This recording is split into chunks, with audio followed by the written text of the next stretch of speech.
Todos ouvindo? Tudo bem? Podemos começar? Bom dia a todos. Na verdade, essa sessão foi depois de muita conversa com a Brint, com o Basílio, e a gente resolveu trazer esse assunto à tona. Por quê? Desde muito tempo a gente percebe que o setor de ISPs ele tem sofrido um crescimento muito vertiginoso, todos são testemunhas disso. E é muito comum, eu tenho acompanhado esse crescimento há mais de 6 anos, que a maioria das empresas, os processos que eles têm, são mais ou menos os mesmos, ou absolutamente os mesmos, de quando a empresa foi criada, né? Muito pouca coisa se mudou. E aí o que a gente percebe aí? Esses processos, talvez lá quando a empresa tinha 6, 10 pessoas, ou algo do tipo, funcionavam razoavelmente bem. E hoje essas empresas, muitas, já têm 100, 200, 300 pessoas, né? Então elas já têm um grau de complexidade, não só na parte administrativa, mas na operacional, que não existia antes. E esse processo que foi criado lá, na fundação, já não atende mais esses requisitos, né? Então isso é uma realidade. E aí, por conta disso, é que a gente resolveu trazer à tona esse tema, que eu acho que talvez seja uma das coisas mais relevantes do setor. É o grande desafio que eu acho que o setor vai ter que encarar nesses próximos anos. Eu tenho conversado com vários executivos das empresas, né, tentando levar isso, porque de fato é uma mudança cultural. E a gente sabe que mudança cultural não acontece de um dia para o outro. Ela leva tempo. Mas todos os que estão aqui são influenciadores, independentemente da posição que ocupam na empresa. Então, eu já me dou por satisfeito se cada um de vocês saírem daqui hoje convencidos da importância desse tema e como influenciadores usar disso dentro das suas respectivas empresas. Eu começaria falando, aliás, fazendo uma pergunta para vocês, né? Então aqui são 3 ações bem básicas no dia a dia de todos nós, exceto fumar, que muitos talvez não, mas conhecem pessoas que o fazem. Se a gente for analisar friamente cada uma dessas coisas, vocês acham que todas as pessoas que executam isso, executam exatamente da mesma forma? Quem acha que sim, por favor, levanta a mão. Não, né? E quem acha que não, acho que todos, né? Isso é muito óbvio, né? Porque são ações que, apesar de ser muito simples, quando você olha ela do alto nível, elas aparentemente parecem iguais. Quando você começa a olhar o detalhe das atividades, cada um executa de um jeito, né? Então, por exemplo, escovar dente, o cara pode colocar a pasta em toda a extensão das cerdas, outros não.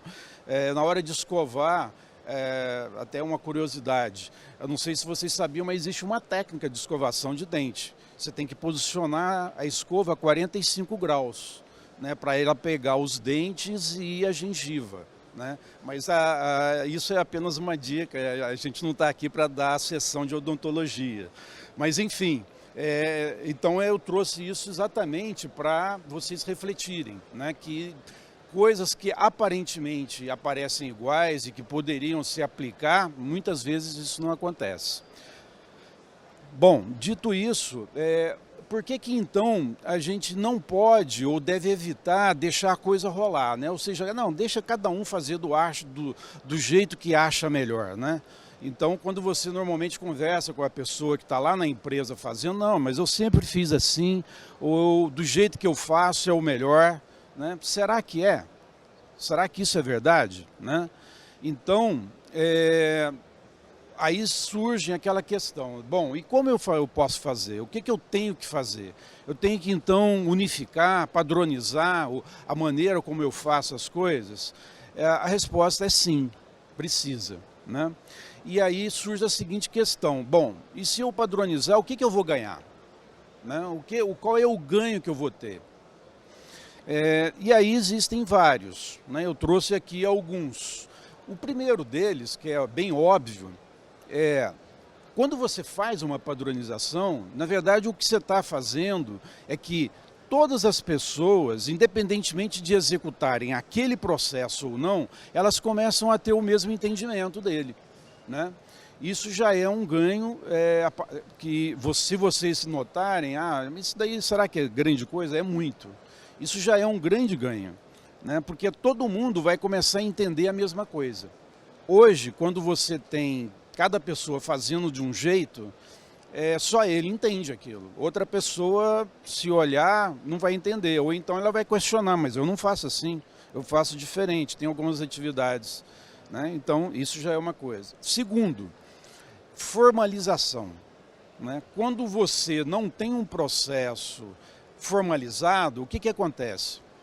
Ele está dentro da cabeça da pessoa, só ela sabe. Isso é muito ruim, porque e se essa pessoa não abandona a empresa por qualquer razão? Ela leva todo esse conhecimento embora, né? Então isso não pode acontecer.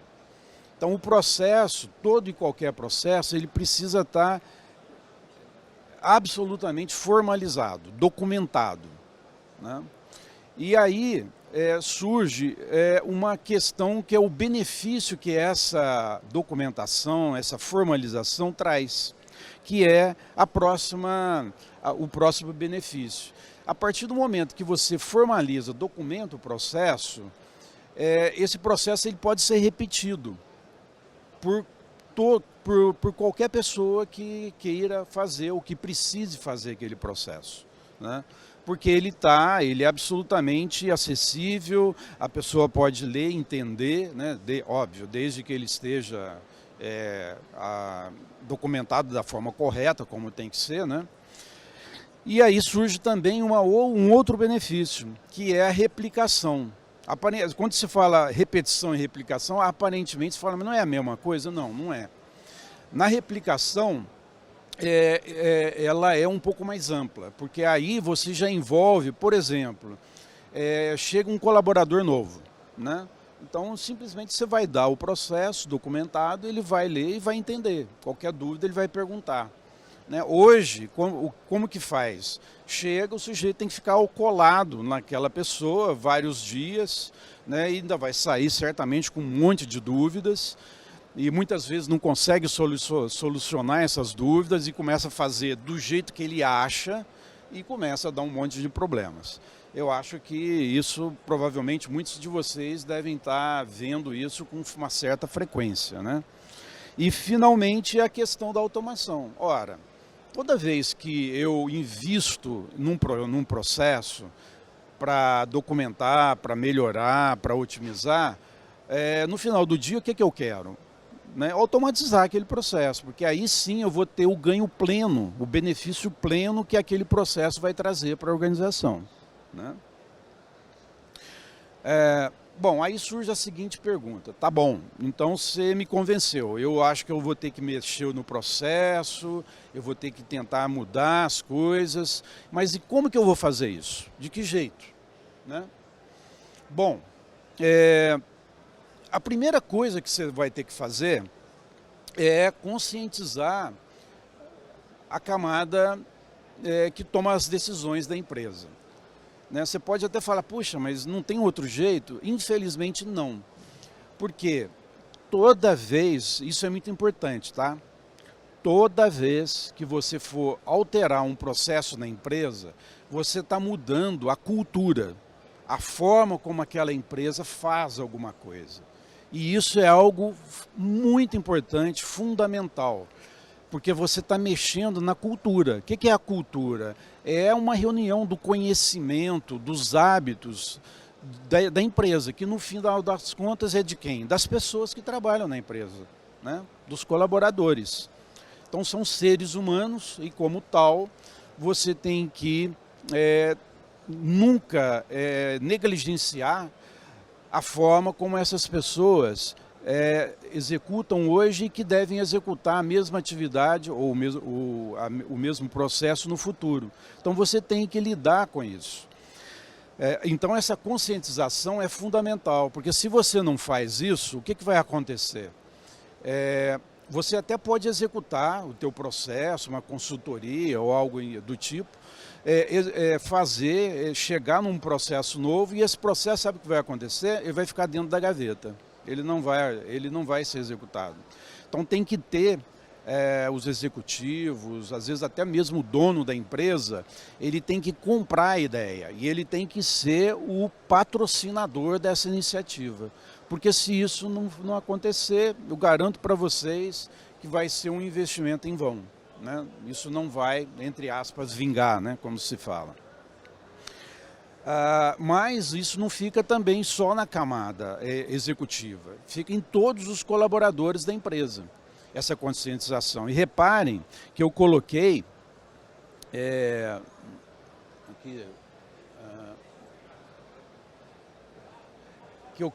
uma retroalimentação do conscientizar colaboradores para o executivo. Isso também é fundamental. Lembra que eu comecei aqui a sessão falando, olha, todos vocês são influenciadores? Pois bem, exatamente aqui.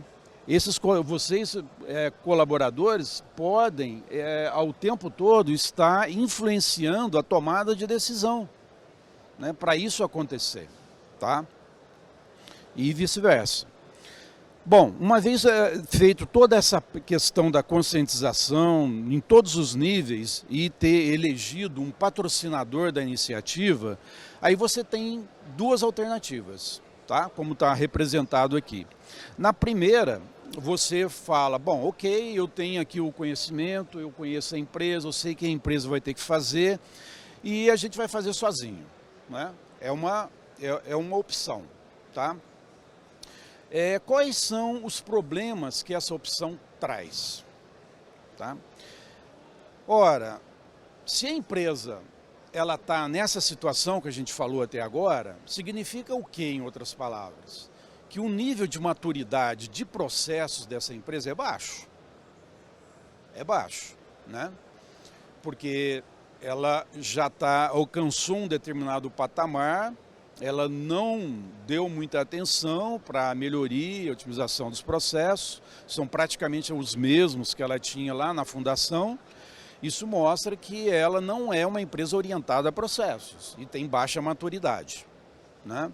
Então, se ela resolve ela mesma fazer essas iniciativas, isso tem um risco grande de não dar certo, né? E além do que, os prazos para se fazer podem ser longos e os custos também muito altos, né? Qual é a segunda alternativa? É de você estar melhorando os processos, usando ferramentas adequadas e principalmente, por isso que está até em negrito aqui, melhores práticas. O que vem a ser melhores práticas? São referências que você tem na indústria, no setor mundial, que centenas de pessoas já pensaram e estão permanentemente atualizando essas referências. E é o que a gente esse é, digamos assim, o foco principal dessa sessão que a gente está fazendo hoje com vocês. E o grande benefício que essa abordagem traz é exatamente o contrário da outra, que é você reduzir os riscos a um nível muito baixo, né? Você ter prazos muito rápidos disso, e isso a gente está acostumado a fazer, dependendo do escopo, a gente pode fazer em algumas semanas, é coisa bem rápida. E principalmente os custos, né? De você ter não só custos baixos na melhoria do processo, né? Como também na hora de executar esses processos novos. Então, quer dizer, fica muito claro a opção que a gente está recomendando, né? Que é essa opção de você usar melhores práticas. Bom, aí surge uma outra questão. Tá bom, você me convenceu, eu vou usar as melhores práticas e tá. Agora, como que eu vou escolher o meu modelo, a minha referência, né? Aonde buscar, né? Então, nessa figura, foi proposital, seria um grande quebra-cabeça em que você pode ter, na hora que você começar a pesquisar, vocês vão encontrar diversas referências. Aqui são algumas delas, né? Eu até fiz uma colinha ali no final, porque são tantas siglas, você fala, poxa, mas o que vem a ser isso? Então eu nem vou repetir, mas tá ali, vocês conseguem ver. Então você tem referências para a cadeia de suprimentos, você tem referências mais genéricas, como essa da PQC, né? Aí ela se aplica a vários tipos de setores, de indústrias. Você tem o ITIL, que é um modelo bem conhecido, especificamente para a parte de TI, né, de tecnologia da informação. Você tem soluções lá da ITUT, que é o FECAPS, da M3000, na parte de TMN, né, Telecommunications Management Network, que é o FECAPS, e tem o ODF, né, que você vê que ele está em negrito, não é por acaso não, tá? Ali é o Open Digital Framework, que é a última versão do TM Forum para essa parte de não só de processos, mas de outras coisas que a gente vai falar. Bom, dito isso, o que a gente percebe, né? Aí você pode falar, mas ô José Ricardo, por que você está recomendando o ODF? Né? Por essas razões que estão escritas aí. Na verdade, o ODF ele é uma consequência de um trabalho que está sendo feito há mais de 30 anos pelos maiores especialistas do mundo que trabalham, dedicam várias horas do seu tempo para estar evoluindo esse modelo permanentemente, tá? Então, por isso que a gente recomenda isso. Então, hoje, esse modelo, ele começou mais ou menos no início de 2000, ele tinha um nome que talvez alguns de vocês conheçam, que é o ITOM, Enhanced Telecommunications Operations Map, tá? E que ele foi evoluindo. Depois, o primeiro foi o NGOS, né? Depois evoluiu para o Frameworks, com X no final, e agora ele chegou no ODF, no Open Digital Framework. E esse ODF é extremamente importante. Por quê, pessoal? Porque ele já é preparado para apoiar a parte de ecossistemas digitais, que inevitavelmente todas as empresas, mais ou menos, vão estar dentro de ecossistemas, né? Então essa é a razão principal, quer dizer, esse modelo ele já está evoluído e prevendo já essa migração para uma que a gente chama hoje, no jargão aí de mercado, de transformação digital, né? Que muitas empresas já completaram, outras estão ainda em fase de transformação, de implantação, né? Lembrando que essa estrutura ela é composta de várias questões que a gente vai falar daqui a pouco, tá bom? Bom, mas antes de falar de processos propriamente dito, é bom a gente pontuar que o processo ele está inserido em algo muito maior, né? Quando a gente está falando de ecossistemas digitais, que é o que vocês estão vendo na figura. Então você ter a parte de processos, mas você tem também informação que está absolutamente sincronizado. O processo ele não existe sem informação, pessoal. Eu costumo dizer nas minhas aulas, nos cursos, o combustível de qualquer processo é informação, tá? Você tem que ter uma informação na entrada do processo, você vai executar e ele vai gerar para você uma informação na saída. Tão simples assim, tá? Então, é impossível se você separar processo de informação. As duas coisas andam sempre juntas, tá? Depois você tem a parte de implementação e finalmente a quarta, que é essa em cor negra, de implantação e operação, runtime operação, tá? E além disso você tem ferramentas de governança e de guias de transformação digital, tá? Bom, aí eu trouxe essa figura Só para ilustrar do que a gente está falando. Isso daqui é um exemplo de um ecossistema digital para o setor de saúde, tá?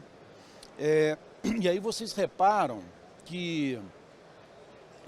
onde que é o laser aqui? No de cima? Ah, tá. Vocês reparem... não funciona muito bem não, né?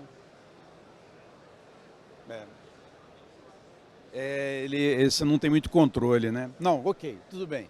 Mas o que eu queria mostrar para vocês é o que está indicado nessa flecha amarela aí, tá? Reparem que o CSP é o Communication Service Providers, tá? E o ISP, aí que vocês já conhecem.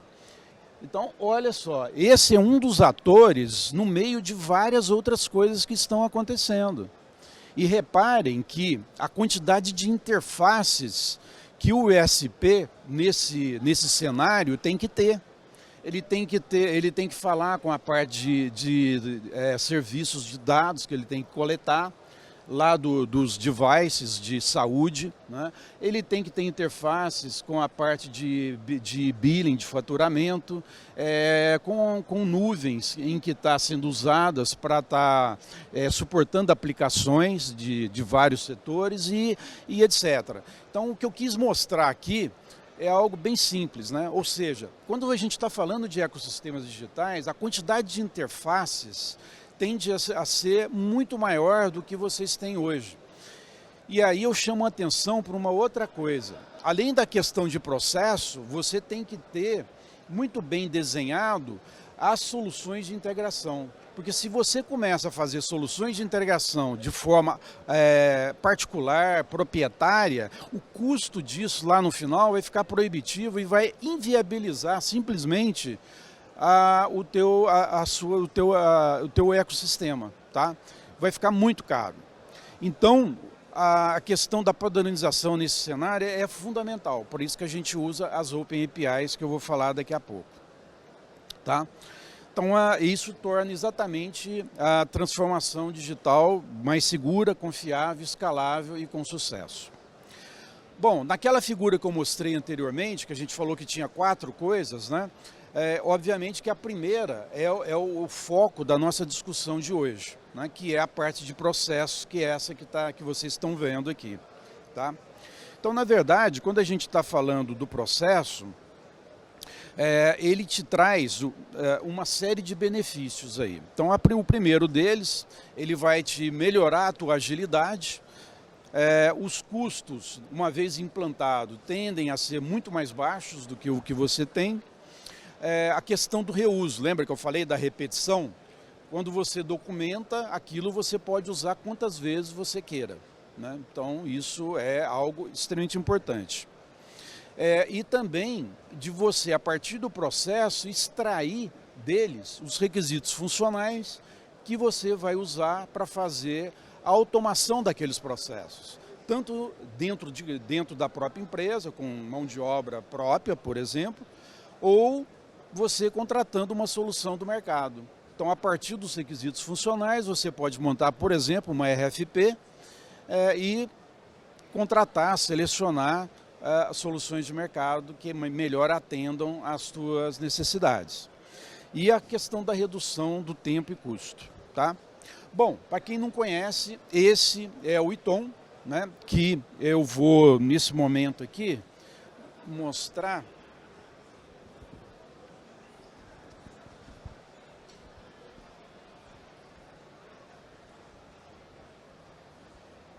Então, esse daqui é um banner que a gente fez, que mostra exatamente aquela figura, tá? Só que essa daqui já é uma versão em português, que a gente fez com a PUC de Campinas, tá?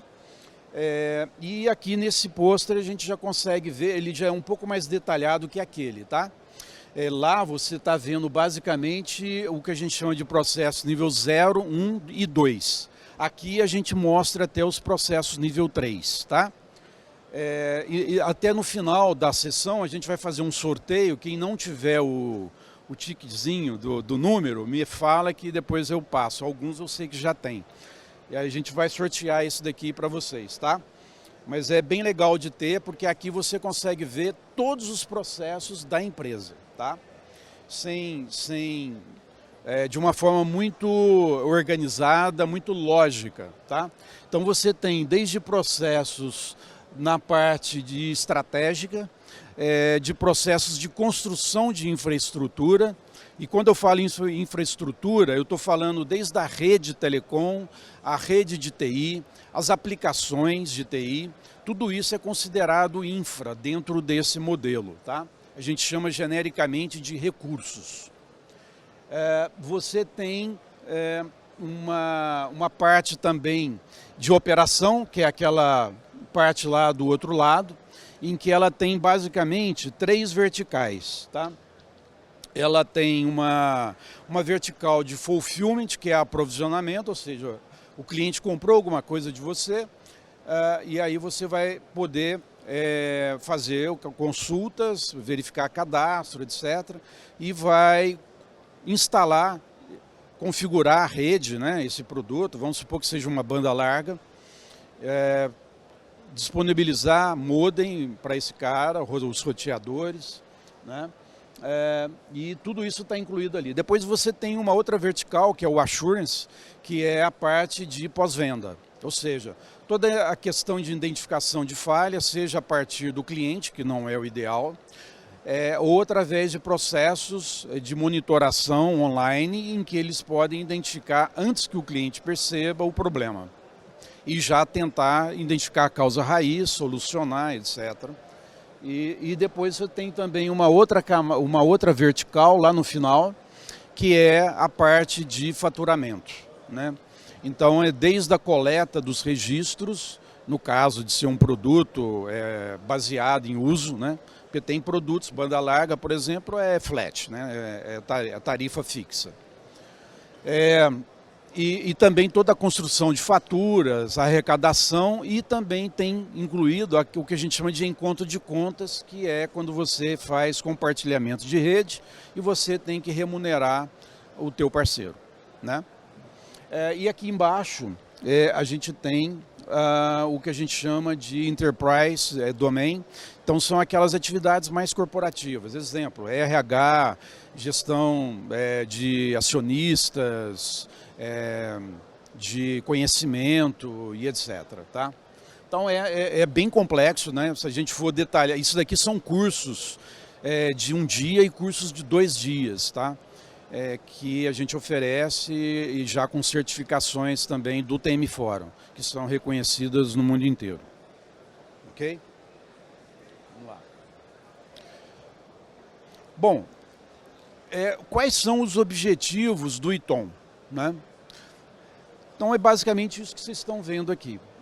É você criar dentro da empresa o que a gente chama de disciplina, como se fosse um método de trabalho, né? Usando essa melhor prática. Você também gerenciar os negócios, né? De todos os negócios que essa empresa mantém. E que a gente sabe que num cenário de ecossistemas digitais, isso vai cada vez se expandindo mais, né? Hoje, tem empresas, né? Empresas grandes, que de vez em quando você recebe e-mail, ela vendendo computador, por exemplo, né? Ou ela vendendo soluções de segurança, né? Então isso já mostra que, se você olha no futuro, uma empresa ela não pode mais pensar só em telecom. Se ela pensar nisso, ela está, na verdade, se autocondenando, porque num cenário desse, ela tem que participar e tem que gerenciar muito mais atividades, produtos e serviços do que ela fazia até então, né? Porque essa é uma facilidade que o ecossistema te oferece, e se você não ocupar esse espaço, pode ter certeza que os teus competidores o farão, né? E então isso é uma preocupação, né? Você tem que fazer isso e o mais rápido possível. Criar fluxos consistentes, né? Esse modelo que eu mostrei agora há pouco, que está no pôster, se você olhar, o que é isso? É um modelo estático. Ora, a empresa ela é dinâmica. Aí você fala, e como é que eu faço? como que eu, a partir de todas essas informações, eu consigo traçar, desenhar processos reais? É o que a gente chama exatamente disso, de você fazer fluxos de processos, né? E aqui, dentro da documentação ITOM, que ela é bem extensa, você tem técnicas de como construir fluxos de processos a partir desse modelo estático. Tá? Então, na verdade, você pode entender esse modelo estático como um grande checklist. Não significa, quando você olha aquilo, você assusta, né? Fala, pô, mas eu vou ter que fazer tudo aquilo? Não, não vai. Claro que não. Mas você entenda aquilo como um checklist, que você vai olhando um para um, outro você vai, opa, isso aqui eu quero, isso daqui eu vou, isso me interessa, não, isso daqui não. No final, qual que é o grande ganho? É que você sabe de antemão que você não vai deixar nada para trás. Você não vai esquecer de nada, porque centenas de pessoas, durante muitos anos, eu diria décadas, pensaram isso antes de você, e tudo aquilo que a empresa tem que ter está ali. Se vocês perguntarem, esse é o grande ganho de usar essas referências. Tá? Que você não tem o risco de esquecer de alguma coisa. Tá? E depois também a redução do tempo. Bom, para que serve o ITOM, então? Primeiro, isso que eu acabei de dizer. Você desenvolver os fluxos que, em última análise, são esses fluxos que vão representar as atividades reais que vocês fazem nas empresas de vocês. Outra questão importante, definição de escopo de projeto, né? Isso é muito comum, esse uso, né? De você, a partir de um projeto, você vai no ITOM, delineia qual é o escopo ali dentro do modelo, e de lá você já saca todos os processos relacionados a esse escopo, e deles você já tem quase de forma imediata os requisitos funcionais do teu projeto. Tá? Também, né, e aí você faz todas as fases que um projeto tem, planejamento, projeto, até os testes e a implantação das aplicações. Também a parte de transformação, que é o que a gente falou lá no início, né, de melhorar o processo atual, e isso é uma atividade que, quando a empresa alcança um determinado patamar de maturidade, é uma atividade constante, né, não é algo mais pontual. Você está permanentemente melhorando os teus processos. Isso daqui também é importante, pessoal. É a questão da aquisição, né? O que é aquisição? É quando você tem que comprar um sistema novo, né? Todo mundo sabe o desgaste que é, a correria e tal. Pô, da onde que eu vou gerar o requisito funcional? Muitas vezes é comum isso acontecer. Como você não sabe direito, o que você faz? Você vai lá no vendor, né, no fornecedor do sistema, e começa a ver, tal, ele te convence, olha, tá aqui as funcionalidades que você vai precisar, e tal, e você assume aquilo como sua. É um grande erro, né?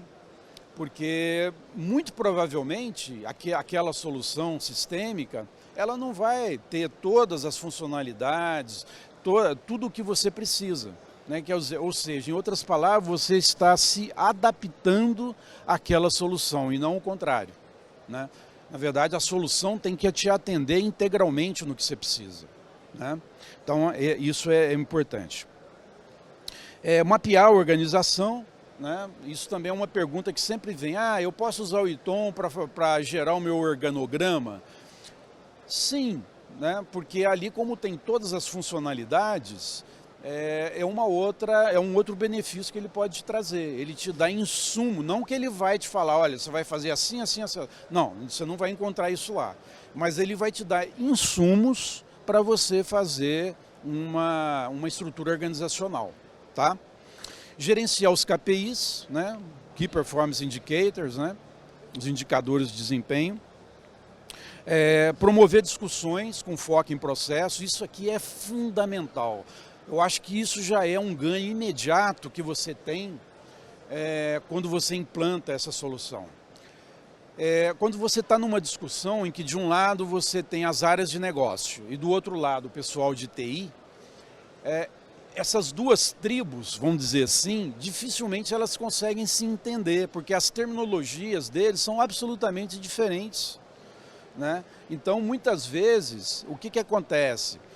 O pessoal de TI anota os requisitos que ele acha que são, que ele entendeu que são, e sai fazendo o projeto. Lá no final ele vai, olha, está aqui a solução. Tudo bem que você pode falar, mas em metodologia ágil isso é minimizado, porque os squads são mais curtos. Ok, mas ainda pode estar acontecendo, né? Pode diminuir o prejuízo, mas o prejuízo vai continuar existindo. E aí o que acontece? Lá no final, quando vai testar, o usuário fala, não, mas não é isso que eu quero. Não é isso. E aí já está pronto. Quer dizer, aí você tem um retrabalho de refazer tudo. Com esse tipo de solução, você já unifica a linguagem. Eu costumo dizer que você cria um idioma, né, de processos dentro da empresa. E aí todo mundo começa a falar esse mesmo idioma. Então você evita esses mal-entendidos na hora que você está fazendo o projeto. E também usar como checklist, que eu já falei antes. Aqui alguns cases que eu acho que é importante, porque senão fica uma coisa etérica, né?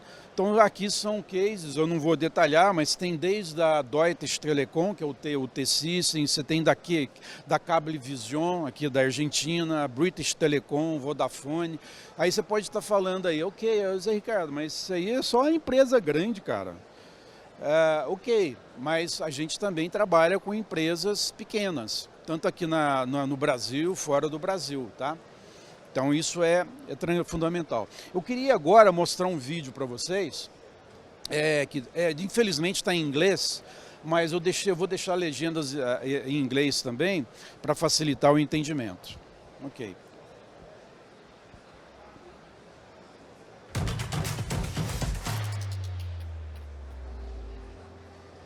We all know in a multi-party ecosystem there is no single player, there's no single one player. We all Ótimo, ele já botou legenda em português. And in that kind of a scenario, we all have to work and operate following common standards, a common framework.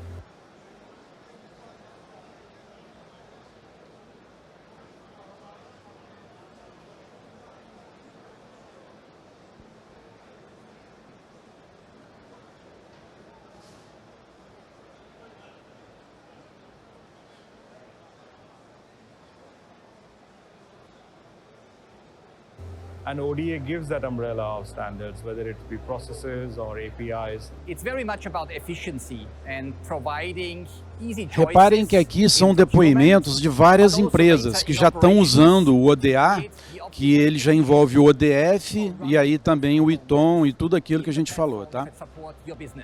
ODA's stopping us from reinventing the wheel. We implement the ODA architectures and we implement the TM4M open APIs so that we don't waste time and effort and so that we can all interoperate. ODA is going to allow us to all work together to deliver much stronger value propositions to the CSP's customers. If we all adopt those zero-touch partnering APIs and we can buy and sell services effortlessly from each other and then easily invite other sorts of services into the CSP ecosystems, then that's going to provide much stronger value propositions to the customers of the CSPs. One of the characteristics of CSPs is the fact that they've got a very, very wide ecosystem that they work with. And so ODA is important for that. We've got this concept of ADE, Autonomous Digital Enterprise.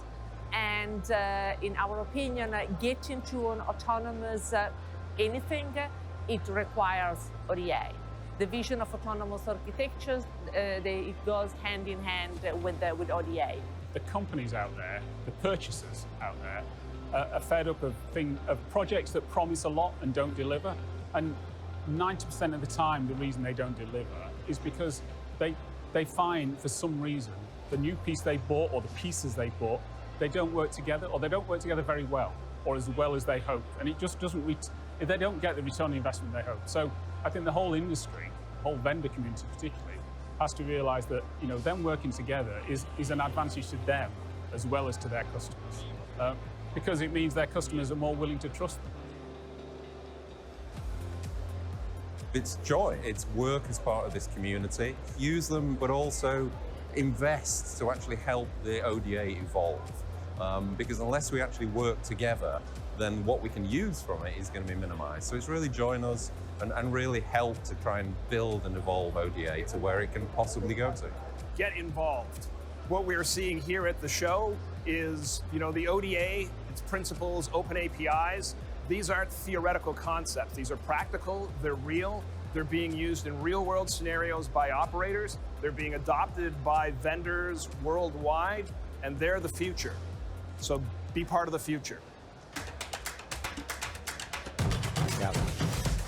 Então vocês observaram, aí são várias empresas que já estão usando, né? Quer dizer, pode até vocês pensar, pô, mas tudo isso que você está falando não é muita teoria? Não, não. Tudo isso que a gente está falando é prática, né? É coisas que estão sendo usadas. Repare que nesse último depoimento, até ele fala exatamente isso que eu estou dizendo, né? Que já se está se fazendo. Inclusive, quando a gente olha a questão de ecossistemas digitais, reparem a questão da facilidade do benefício que traz as Open APIs. Né? Ou seja, essas APIs abertas, hoje já tem mais de 80, tá? Abertas. Totalmente prontas, você pega e usa. Ela já vem até com o código pronto, etc. Então, para você ter uma ideia, hoje tem muitas empresas que já incorporam nos produtos, nos sistemas, essas APIs. Né? Então, ou seja, elas viraram um padrão mundial de fato. Né? Então, isso facilita muito, porque reduz custo, reduz risco, reduz prazo do projeto de implantação. Tá? Bom, aí só para concluir, então, baseado em tudo que a gente falou, o que a gente percebe então? Quais são os principais ativos que a organização tem? Obviamente, o primeiro lugar, sem sombra de dúvida, são as pessoas, são os colaboradores. Depois, os processos e as informações, que isso é impossível você separar uma coisa da outra. Uma outra conclusão que a gente pode tirar também, a partir dos processos, né? Você consegue extrair os requisitos funcionais e você consegue, então, montar os seus documentos para ir no mercado e contratar soluções, seja de BSS, né, que é o BSS? São sistemas que atendem ao cliente, a faturamento, etc. E os OSS são aqueles sistemas mais voltados para a gestão da rede, né? Uso de melhores práticas de processos, né, para a diminuição do risco, do prazo e dos custos dos projetos. E por que o ITOM? Né? Como a gente viu, ele é hoje o padrão mundial de processos em telecom, TI e mídia em geral, né? Indiscutivelmente. Né? Isso não hoje, mas já há algumas décadas, e continua sendo. Existem inúmeros projetos, né, com sucesso utilizando o ITOM. Aqui eu trouxe apenas alguns cases, mas se vocês consultarem lá no site do TM Forum, que é www.tmforum.org, vocês vão identificar centenas lá de cases. Então, ou seja, isso demonstra a maturidade do modelo, né? E, finalmente, que a estrutura ITOM ela é madura, estável e está preparada, né, para suportar qualquer tipo de solução que você queira fazer a partir dos processos, né? Ainda a gente tem um tempinho aqui e eu queria ver com vocês, alguém tem alguma pergunta que queira fazer e depois a gente vai fazer o sorteio aqui do banner, tá? Alguma pergunta? Sim. Desculpa, eu não ouvi.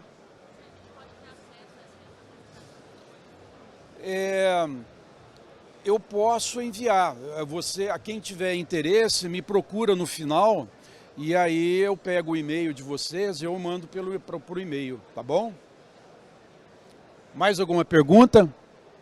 Não? Todo mundo tem o tiquezinho aí do sorteio? Quem não tem?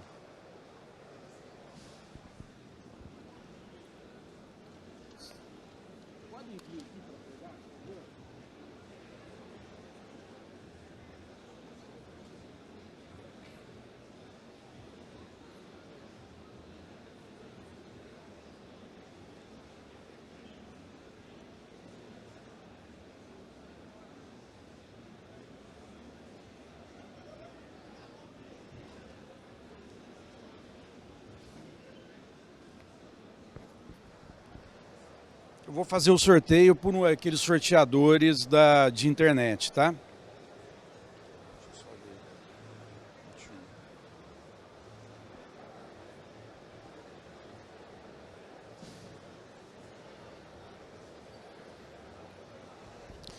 $18.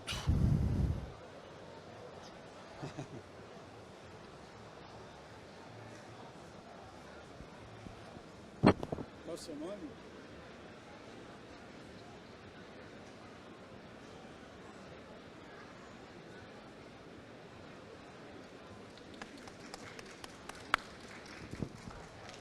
Gente, muito obrigado aí pela paciência aí. Espero que cada um de vocês possam ser, a partir de hoje, influenciadores, né? Tudo bem? Obrigado. Boa tarde.